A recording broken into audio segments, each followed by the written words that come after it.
श्री स्वामी समर्थ हुकमाची राणी या मालिकेमध्ये प्रेक्षकांनो असला भारी जबरदस्त असा ट्विस्ट येताना आपल्याला पाहायला मिळणार आहे. बरं का प्रेक्षकांनो, इकडे तनिषा स्वप्न पाहत असते की आता इंद्रा माझ्या हातात पुरता आलेला आहे. नाही त्याचं पपेट बनवलं आणि इंद्राला मी सांगन तसं वागायला लावलं तर नावाची तनिषा देशमुख नाही. पण दुसरीकडे मात्र राणीचं प्रेम जिंकलेलं असतं आणि इकडे राणी आणि इंद्राच्या नात्यातला विश्वास इकडे जिंकलेला असतो इंद्राने. राणीला विश्वासात घेऊन त्या रात्रीची सगळी हकीकत, सगळी कहाणी इकडे आता राणीला सांगून टाकलेली असते. बरं का प्रेक्षकांनो, इकडे राणी आता इंद्रावर न रुसता उलट इकडे आता राणी इंद्राच्या पाठीशी खंबीरपणे उभी राहताना आपल्याला इकडे पाहायला मिळणार आहे. आणि आपल्या इंद्राचं पपेट बनवू पाहणाऱ्या या तनिषाचं राणी कशा प्रकारे थोबाड फोडणार आणि त्या रात्री जे काही घडलं त्याबद्दल कसा जाब विचारणार, हे सगळं सगळं आता आपल्याला येणाऱ्या काही भागांमध्ये मालिकेमध्ये पाहायला मिळणार आहे. प्रेक्षकांनो, हे मालिकेमध्ये नक्की कशा प्रकारे घडत जाणार आणि या तनिषाची राणी आपली कशी जिरवणार, हे सगळं पाहायला आपल्याला खूप मज्जा येणार आहे. अगदी आपल्या आवडीचे सगळे भाग आता आपल्याला इथून पुढे मालिकेमध्ये पाहायला मिळणार आहे. पण तुम्हाला जर आता हे सगळं मालिकेमध्ये कशा प्रकारे दाखवलं जाणार हे जर जाणून घ्यायचं असेल तर तुम्ही आपला हा व्हिडिओ अगदी शेवटपर्यंत बघा, म्हणजे तुमच्या इकडे सगळं काही लक्षात येऊन जाईल. बरं का प्रेक्षकांनो, आता इकडे मालिकेमध्ये तनिषा आणि या विक्रांतने हात मिळवणी केलेली असते. इकडे आता या तनिषाच्या विरोधात, म्हणजे त्या रात्री ज्या रात्रीचं ही तनिषा भांडवल करते आणि इंद्राला आपल्या ब्लॅकमेल करण्याचा प्रयत्न करणार आहे, त्या रात्री नक्की काय घडलं असतं या सगळ्याचा जिवंत पुरावा म्हणजे विक्रांत असतो. आणि विक्रांतकडे या विरोधात ठोस पुरावाही तो व्हिडिओ असल्यामुळे तनिषा जरा इकडे विक्रांतला घाबरून असलेले आपल्याला पाहायला मिळणार आहे.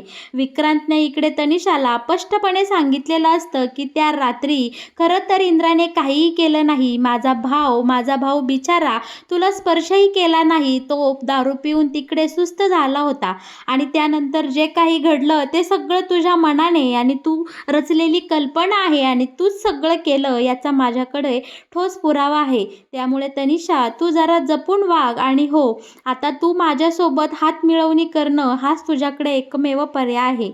बरं का, इकडे या विक्रांतचं एवढं सगळं ऐकून घेतल्यानंतर इकडे तनिषा विचार करते की ठीक आहे, मला फक्त इंद्रा मिळण्याशी मतलब आहे. तेव्हा इकडे तनिषा आता विक्रांतसोबत हातमिळवणी करणार आणि या दोघांमध्ये आता अशी डील होणार. इकडे विक्रांत बोलणार की मला फक्त ते महाडिक कुटुंब उद्ध्वस्त झालेलं पाहायचं आहे आणि तनिषा बोलते की मला फक्त इंद्रा एनी कॉस्ट माझ्याकडे आलेला पाहायचा आहे. बरं का, आता इकडे विक्रांत बोलू लागतो की ह्या राणीने आजवर माझ्या सगळ्या प्लॅनचं खूप मातेरं केलं आहे आणि अगदी त्या महाडिकांची ढाल बनवून तिने सगळे परत वार माझ्यावर फेकले आहे. त्यामुळे आता राणीची पुरती वाट लागणार. तिचा लाडका इंद्रा या तनिषाच्या मिठीमध्ये एक अख्खी रात्र घालवून आला आहे. या विचाराने राणी आता हैराण होणार आणि राणीला न मारताच ती अर्धमेली होणार आहे. या सगळ्या विचाराने इकडे आता विक्रांत खूप खुश झालेला असतो आणि बोलत असतो की त्या महाडिकांना संपवण्यासाठी अगं तनिषा, तू फक्त माझ्यासाठी एक प्यादा असणार आहे आणि मी तुझा बरोबर वापर करून घेणार आहे. बरं का, इकडे तनिषा या विक्रांतच्या मनचं हेरते की काय आणि बोलते की कोण कुणाचा कसा वापर करून घेतंय ते बघूया. आणि त्यानंतर ही तनिषा मनातल्या मनात इकडे बोलू लागलेली असते की या विक्रांतचा मी नक्कीच फायदा करून घेतला पाहिजे, कारण ही माझ्यासाठी फक्त एक शिडी असणार आहे माझ्या इंद्राजवळ पोचायची. मी इंद्राला आता माझ्या तालावर असं नाचवणार की डायरेक्ट पपेट बनवून ठेवणार आहे. बरं का प्रेक्षकांनो, इकडे ही दोघेही कितीही वरून दाखवत असली की आपण दोघेही एकमेकांच्या सोबत आहे, पण या दोघांच्याही मनामध्ये एकमेकांविषयी अजिबात इकडे सहानुभूती नसणार आहे. आणि आता बरं का, दुसरीकडे मात्र राणीला इंद्राचं वागणं खूप विचित्र वाटत असतं.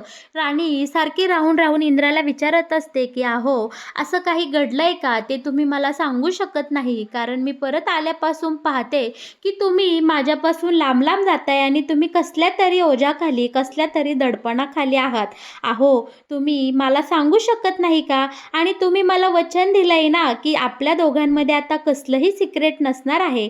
आपण दोघेही एकमेकांना अगदी सगळं काही अलगदपणे सांगून टाकायचं आणि आपल्या नात्यातला विश्वास हेच तर खरं आपल्या प्रेमाचं प्रतीक असणार आहे. बरोबर ना? मग अहो, अहो इंद्रजित, तुम्हाला कोणती गोष्ट सलतेय का? तुमच्या मनामध्ये काही राहिलंय का? सांगून टाका ना. बरं का प्रेक्षकांनो, इकडे आपला इंद्रा या राणीच्या सगळ्या प्रश्नांना उत्तरं न देता तिला लांब असं करत असतो आणि आता इकडे बोलतो की मी खूप दमलोय राणी, मला झोपू दे प्लीज. बरं का, राणी आता इकडे इंद्रापासून दूर जाते आणि विचार करते की नक्कीच असं काहीतरी घडलंय की ते मला हे सांगू शकत नाही. या सगळ्याच्या मुळाशी मला आता गेलंच पाहिजे. दुसरीकडे मात्र ऑफिसमध्ये असताना ही तनिषा मुद्दामून आपल्या इंद्राजवळ येत असते, त्याच्यासोबत लगट करण्याचा प्रयत्न करत असते आणि ही तनिषा ज्यावेळी आपल्या इंद्राचा हात धरते तेव्हा मात्र इंद्राला तिची खूप किळस वाटत असते. तो या तनिषाचा हात झटकतो आणि बोलतो की प्लीज तनिषा, तू माझ्यापासून दूर राहा. मी माझ्या राणीचा गुन्हेगार आहे. तुझ्यामुळे माझ्या आयुष्यात हा घाणेरडा दिवस उगवला आहे. तू त्या दिवशी आलीच नसती तर माझ्या आयुष्यात हा दिवस उगवलाच नसता. तनिषा, तू माझ्यापासून दूर हो. त्या रात्री जे काही घडून गेलं तेव्हापासून मी एकतर राणीच्या नजरेला नजर मिळवू शकलो नाही आणि मला तुझ्याकडंही पाहायची हिंमत होत नाही. त्यामुळे प्लीज तू लांब हो, तू माझ्याजवळ येऊ नको.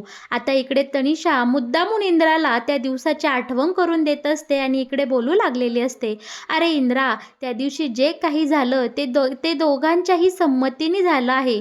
आपण कोणालाही जबरदस्ती केली नाही किंवा कोणावरही जबरदस्ती आपण लादली नाही. आपण दोघांनीही आपल्या संमतीने त्या दिवशी एकमेकांमध्ये हे सगळं विलीन करून घेतलं आहे आणि प्लीज तू गिल्टी होऊ नकोस, गिल्टी वाटून घेऊ नकोस. तेव्हा आता इकडे इंद्रा बोलतो की का तनिषा, मी तर नालायक होतो पण तू का मला अडवलं नाही?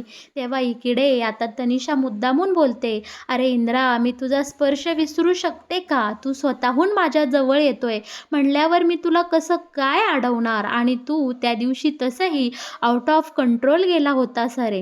बरं का, हे शब्द ऐकताच इंद्राला स्वतःची इतकी लाज वाटत असते आणि स्वतःची खूप किळस वाटत असते. त्याला सारखं असं वाटत असतं की मी राणीला फसवलं आहे आणि माझ्यामुळे सगळं आमच्या संसाराची वाट लागली आहे. बरं का, इकडून इंद्रा आता निघून जातो आणि ही नालायक तनिषा पाठीमागून बोलत असते की नाही इंद्रा, आता तुला माझ्या हातचं पपेट केलं आणि मी सांगन तसं वागायला लावलं तर नावाची मी तनिषा देशमुख नाही. हेच तर हवं होतं मला.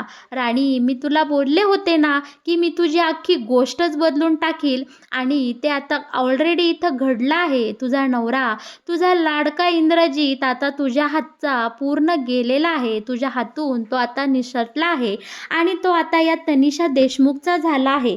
आणि इकडे तनिषा स्वतःशीच खूप मोठमोठ्याने हसत असते बरं का. प्रेक्षकांनो, आता इकडे या तनिषाचा नवीनच डाव सुरू झालेला असतो. मुद्दामून ती राणीला सगळं कळलं किंवा राणीला मी सगळं सांगून टाकू असा मुद्दामून इकडे खेळ खेळू लागलेली असते आणि आपल्या इंद्राला खूप मानसिकरित्या ती इकडे छळू लागलेली आपल्याला पाहायला मिळणार आहे. मुद्दामून इंद्रासोबत राणीचं नाव काय घेत असते, राणीला ह्या सगळ्या गोष्टी कळल्या तर काय होईल, राणी तुला सोडून जाईल का, या सगळ्या भीतीने आता तनिषाने पूर्णपणे आपल्या इंद्राच्या मेंदूवर इकडे काबू मिळवलेला असतो आणि दिवसेंदिवस इंद्रा इकडे राणीपासून दूर दूर जाऊ लागलेला असतो. तो इंद्रा आपल्या राणीपासून नजरा चोरत असतो, राणीच्या सहवासातच जायला नको म्हणत असतो. कारण इकडे इंद्राला खूप सारं गिल्ट आलेलं असतं आणि इंद्राला वाटत असतं की मी राणीला फसवलंय, मी राणीजवळ गेलो किंवा राणीला मी स्पर्श केला की त्याला त्या दिवशीची रात्र आणि तनिषाचे ते सगळे शब्द आठवत असतात. बरं का प्रेक्षकांनो, या सगळ्यामध्ये खरं तर आपल्या इंद्राची काहीही चूक नसते. इंद्राने न केलेल्या चुकीची शिक्षा तो आता आपल्याला इथे भोगताना दिसणार आहे. आणि दुसरीकडे या तनिषाचा डाव दिवसेंदिवस असाच इकडे आता सफल होताना आपल्याला पाहायला मिळणार आहे. पण एक दिवस ही तनिषा इकडे राणीला काहीतरी वेगळंच सांगते आणि राणी इकडे रागाचं रूप घेऊन आपल्या या इंद्रासमोर आलेली असते आणि इंद्राला बोलते की तुम्ही माझ्यापासून काय लपवलं? तुमच्याकडनं ही अपेक्षा नव्हती. तुम्ही मला फसवलं आहे. बरं का प्रेक्षकांनो, आता मात्र इकडे इंद्रा घाबरून गेलेला असतो आणि इंद्राला वाटतं की राणीला सगळं सत्य कळलं आणि इंद्रा राणीसमोर बोलतं की नाही राणी, मला तुझ्यापासून काहीही लपवायचं नव्हतं. अगं तुझा काहीतरी गैरसमज होतोय. अगं त्या दिवशी असं काही घडलं नाही. आणि बरं का प्रेक्षकांनो, इकडे राणीने आता इंद्राला ट्रॅप केलेलं असतं आणि त्याच्याकडनं खरं वधवून घेण्यासाठी राणीने हे सगळं नाटक केलेलं असतं. राणीच्या या प्लॅनमध्ये आता इंद्रा फसलेला असतो आणि इंद्रा इकडे सगळं काही पोपटासारखं बोलू लागलेला असतो की राणी, त्या दिवशी तुम्ही सगळे देवळामध्ये निघून गेलात तेव्हा तनिषा रात्रीची आली. ती संपूर्ण भिजली होती आणि म्हणूनच मी तिला तुझ्या हातातला ड्रेस तिला घालायला दिला. यामागे माझा कसलाही हेतू नव्हता, पण तिने मला भरपूर दारू पाजली आणि त्यानंतर काय झालं मला माहीत नाही. पण तनिषाचं म्हणणे आहे की आमच्यामध्ये सगळं काही घडून गेलं. इकडे आता राणीने सगळं इंद्राने राणीसमोर कबूल केलेलं असतं. इंद्रा अगदी त्याच्या पायावर बसून राणीची इकडे पाय धरून माफी मागत असतो. मी चुकलो आणि इंद्रा हेही सांगत असतो की त्या दिवसापासून माझ्या मनामध्ये खूप धाकधूक लागून राहिली आहे की तुला हे कळलं तर तू मला सोडून निघून जाशील, माझ्या आयुष्यातून तू कायमची जाशील. पण राणी, अगं राणी, मला तुला गमवायचं नाहीये. तू माझ्या आयुष्यातून निघून गेली तर माझ्या शरीरात जीव नसल्यासारखं होईल आणि मला जगणंही अवघड होऊन जाईल. राणी प्लीज तू मला सोडून जाऊ नको. माझं तुझ्यावर खूप म्हणजे खूप प्रेम आहे. आता इंद्राची ही अवस्था पाहून अगदी राणीच्याही डोळ्यात पाणी येऊ लागलेलं असतं आणि इंद्रा जीवाच्या आकांताने इथे सांगत असतो की त्या दिवशी नक्की काय घडलं हे मला काहीही आठवत नाही. पण मला इतकं माहिती आहे की माझं तुझ्यावर खूप प्रेम आहे. मी कितीही प्यालो आणि कितीही काही झालं तरी मी तुला कधीही फसवणार नाही किंवा मी तुझ्या सोडून दुसरं कोणाला कधीही हात लावणार नाही असं मला नक्की वाटतंय. बरं का प्रेक्षकांनो, आता राणीने नवरा बायकोतल्या नात्याचा विश्वास जपत इकडे इंद्रावर विश्वास ठेवलेला असतो आणि त्याच वेळी इकडे तनिषाचा इंद्राला फोन आलेला असतो आणि तनिषा मुद्दामहून इंद्रासोबत असं बोलत असते की राणीला कळलं तर राणीला मी सांगून टाकेल. आणि थोडक्यात इकडे तनिषा आपल्या इंद्राला ब्लॅकमेल करताना आपल्याला इथे पाहायला मिळणार आहे. आणि बरं का, ही तनिषा इकडे इंद्राला बोलत असते की आत्ताच्या आत्ता तू मला भेटायला ये, मला तुझ्यासोबत महत्त्वाचं बोलायचं आहे आणि तू जर इथे आला नाहीस तर मी तिकडे येईल, मी तुमच्या महाडिकांच्या बंगल्यावर येईल आणि राणीला सगळं काही सांगून टाकेल. आता इकडे ही तनिषा इंद्राच्या रोज भावनांशी खेळत असते आणि इंद्राला तिच्या तालावर नाचवण्याचा इकडे प्रयत्न करत असते आणि आपला बिचारा इंद्रा इतका कोंडीत सापडलेला असतो की त्या तनिषाच्या सगळ्या हामध्ये हा मिळवत जात असतो. बरं का, आता तनिषाने बोलवल्याप्रमाणे इंद्रा तिला भेटण्यासाठी गेलेला असतो. पण इकडे आता इंद्राच्या पाठोपाठ लगेच राणी तिकडे जाताना आपल्याला पाहायला मिळणार आहे. नेहमीप्रमाणे इथे तनिषा इंद्राला ब्लॅकमेल करत असते, इमोशनल ड्रामा करत असते. सगळं काही राणीला कळलं तर काय होईल या प्रत्येक वेळच्या रोजच्या गोष्टीने आता ती इंद्रासमोर इथे नाटकं करताना आणि मुद्दामहून त्याच्या जवळ जाताना आपल्याला पाहायला मिळणार आहे. आणि त्याच वेळी बरं का प्रेक्षकांनो, त्याच वेळी आपली राणी त्या ठिकाणी एंट्री करते आणि या माजुरड्या तनिषाचं चांगलंच थोबाड फोडताना आपल्याला इथे पाहायला मिळणार आहे. ती इंद्राजवळ जात असताना आपली राणी या तनिषाला मागे खेचते आणि सणासण दोन कानाखाली थोबाडीत लावून देते आणि बोलते की तनिषा देशमुख, बाद झालं, तुझा आता हा रोजचा खेळ संपलेला आहे. तू माझ्या नवऱ्याला कशा प्रकारे ट्रॅप केलंस आणि कसं फसवलं या सगळ्याचा आता माझ्यासमोर खुलासा झाला आहे आणि माझ्या नवऱ्यावर, माझ्या इंद्रजितवर पूर्ण विश्वास आहे. तो नक्कीच असं काही वागू शकत नाही. त्यामुळे तू आता तुझी ही सगळी नाटकं बंद कर आणि त्याला रोजचा हा त्रास देणं पूर्णपणे थांबव. कारण आता माझ्या नवऱ्याच्या पाठीमागे ही हुकमाची राणी उभी आहे आणि ज्या वेळेस इंद्रजित आणि मी एकत्र असतो तेव्हा मात्र आम्ही दोघंही कसल्याही संकटावर, कसल्याही परिस्थितीवर आम्ही नेहमीच मात केली आहे. आणि तुझ्यासारखे 56 आले आणि 56 गेले आमच्या आयुष्यात, पण आमच्या दोघांचं नातं अखंड आहे. आमचा दोघांचाही एकमेकांवर तितकाच विश्वास आहे. आणि तू जे काही सांगितलं त्यावर माझा काडीचाही विश्वास नाही.